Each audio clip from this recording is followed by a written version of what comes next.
What is going on, guys? My name is Quincy Carrier, and this is another episode of QnA. And thank you guys if you're still watching me, if you're still a daily viewer of this channel 3 times a week. I know it's June. I know there's not much news, but there's still a lot to talk about. And thank you for keeping with me through this long and difficult 2-month period that we are about to go through called the No News NFL News Cycle. But enough of that, we're going to get into some questions that you asked on YouTube and Twitter. And if you want to ask a question on Twitter, feel free and follow me on Twitter at QnC. But that being said, let's jump in to our questions. First question is from the Catster, the OG of this channel, who says, who is your favorite player in the league? Not on the Browns. I would have to say that's Russell Wilson.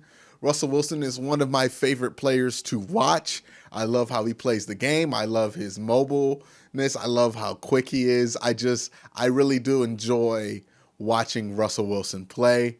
I'm a shorter guy. He's a shorter guy. That's why I also love Baker. But I love quarterbacks who play the game a different way or have a different style to them. And Russell Wilson is one of the most exciting quarterbacks to watch, and he's very, very skillful as well.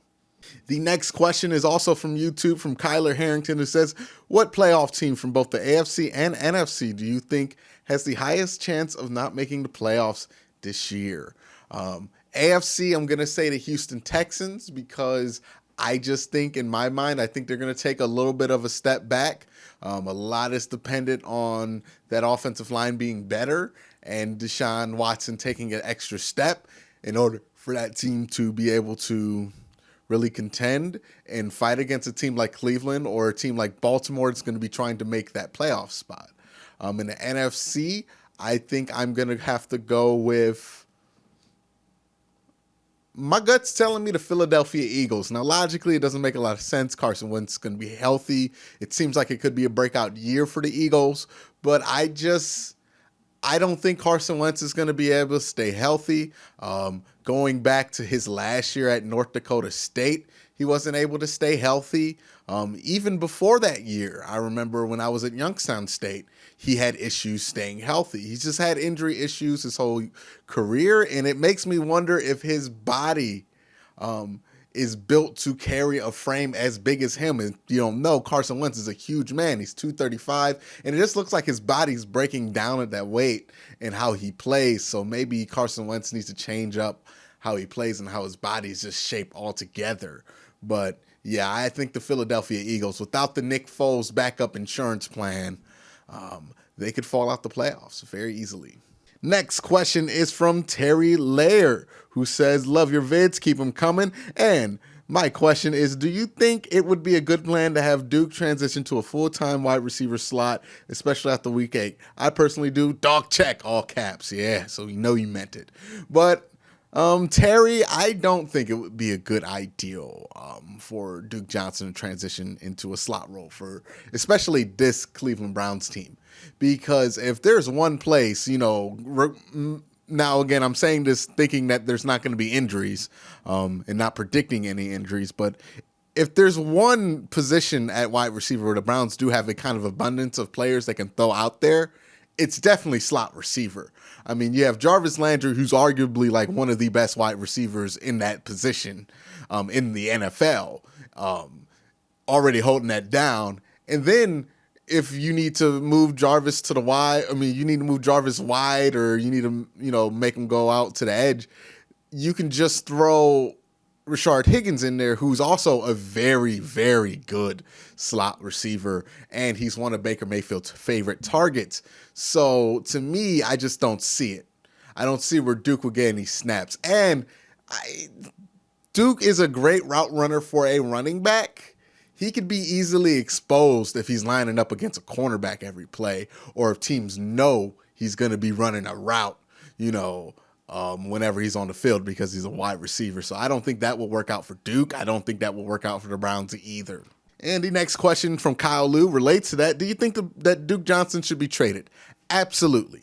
Duke Johnson needs to be traded. It would be best for Duke Johnson. It would be best for the Browns. The Browns don't really have a spot in this offense. I don't care what kind of packages they tell you they have for Duke Johnson. They don't have a spot in this offense for Duke Johnson. They barely have a spot to get the ball to Kareem Hunt and Nick Chubb.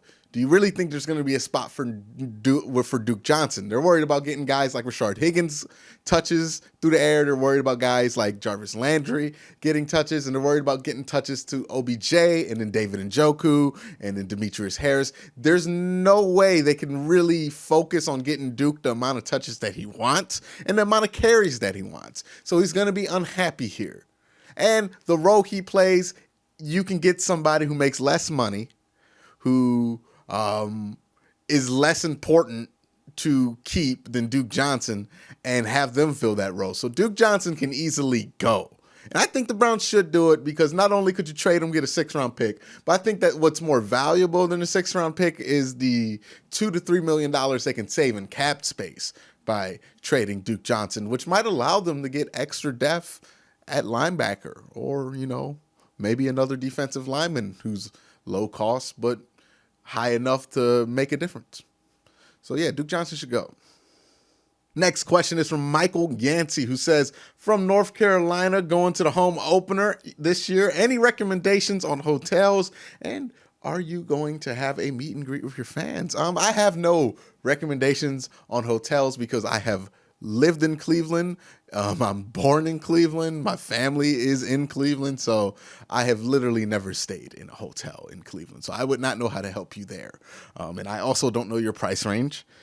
But the second question I can help you with, am I going to have a meet and greet with my fans?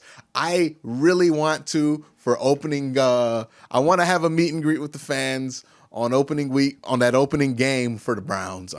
I'm trying to figure out how I can do it. I'm also trying to figure out how many people would legitimately show up to this, because that dramatically changes where I can have this little event at. But yeah, I do want to have a meet and greet, a little powwow with the people who love this channel and support it every day.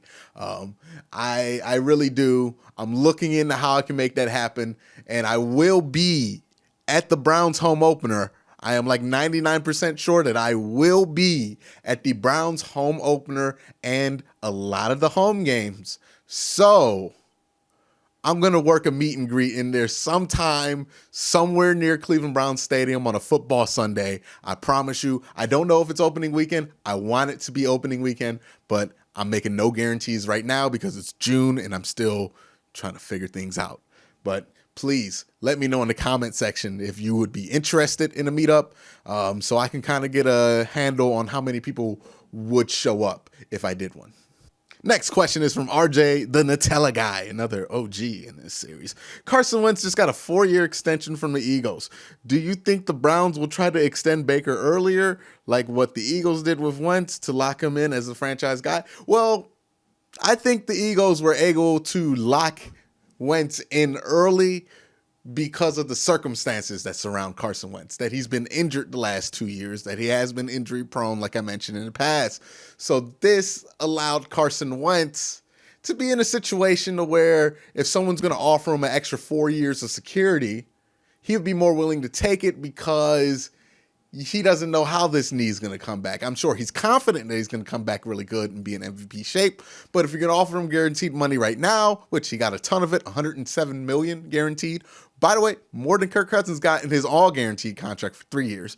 But he has 107 guaranteed.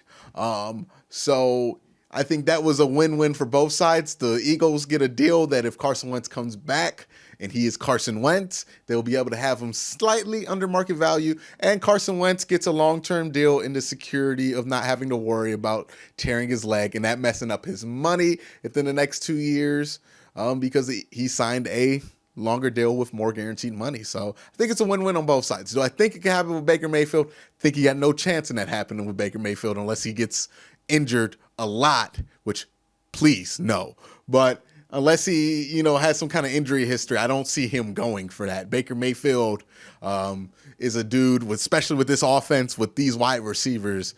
After Patrick Mahomes sets the market next year, or I think the year after, Baker's going to be due up after Patrick Mahomes. So I think he's going to wait for Patrick Mahomes to reset the market, and then Baker's going to reset the market again.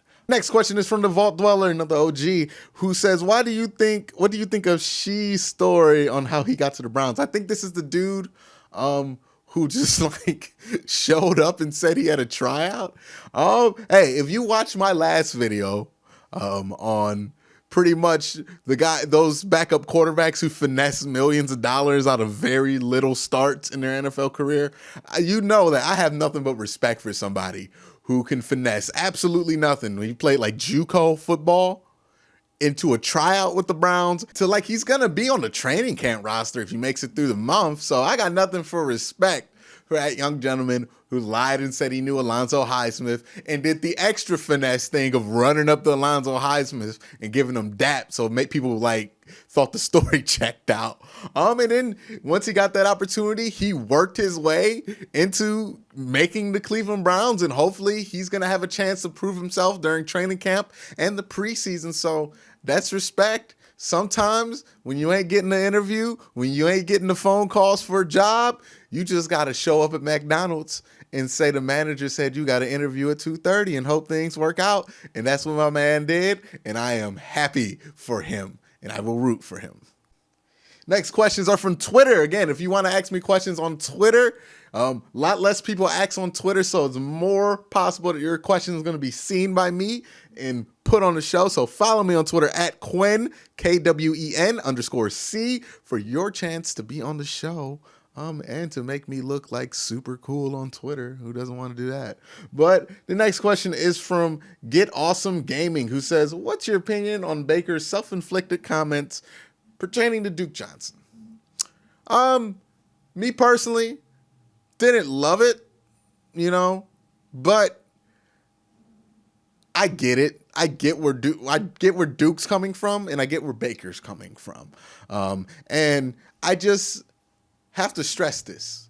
When it comes to Baker Mayfield, he's going to be polarizing. People are going to like him. People are not going to like him. But, I have found I accept who he is. I accept the kind of person he is. He's an honest dude.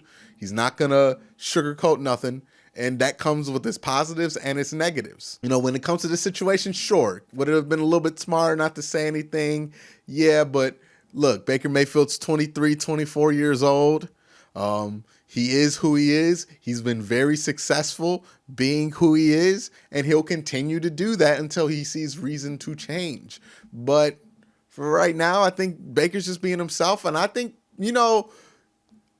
what gets understated though in these situations, is that they act like these situations, or when Baker is himself, it's going to create drama or create some kind of rift in the locker room. From my experience in locker room dynamics and then just like being a leader or being with people in general, people respect when you are who you are. And when you're being who you are, it don't matter necessarily what you say. It just matters if it's coming from, like, if you're being real about it. You could say all the flowery, corporate HR language stuff that you want. If it's not genuine, I'm not going to like what you said because I don't like you. But when it comes to Baker, that's just who he is. So if he says something that, you might not love, it's easier to accept because, hey, this is Baker being who he is. And I think that's the most important part. Baker has to be who he is. Freddie Kitchens has to be who he is. That's why Hugh Jackson got ran out of town and got embarrassed by so many of his former players, is because they just felt like this dude wasn't really who he projected himself out to be. And when that happens, especially in an athletic environment, people lose respect for you real fast, and they don't care what you got to say, positive or negative.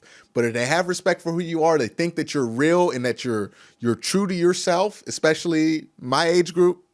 All I've known is my age group, and I know that people in my age group respect that, and they're more willing to take criticism or hear things that they don't like from somebody that they feel like is being 100% genuine with who they are and why they're saying it. So, yeah, I didn't love what Baker had to say, but that's who he is. And, I think the locker room knows that, and ain't going to be no problem. If Duke stays or not, he going to know what's up. Baker ain't changed since day one. Next question from Twitter comes from Pet Joss Kiss, who says, in your opinion, what are major differences between OBJ and Juice? I'm assuming that's Juice Landry, Jarvis Landry. They seem more similar to me, but they're different, almost interchangeable. Thank you, C. They're similar in build. They're completely different in types of player. Just real quick, OBJ is a down the field threat. He's a burner. He's a tremendous catch. He has tremendous hands.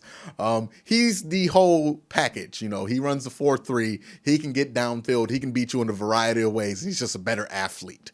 Not OBJ, but Jarvis Landry is not a great athlete. He runs a 4.7. He's a little bit tighter, but he's a really technically sound athlete. He runs really great routes. He's physical.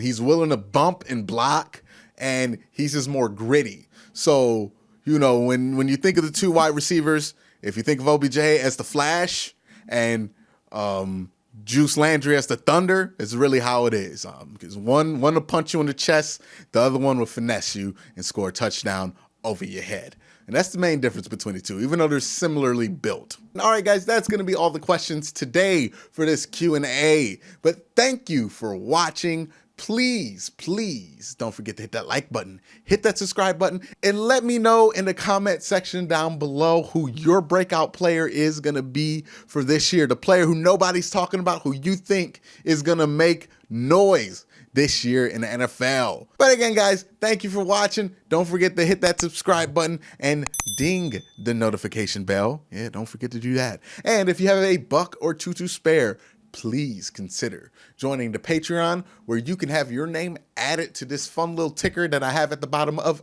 every video. And thank you for watching, and have a great day.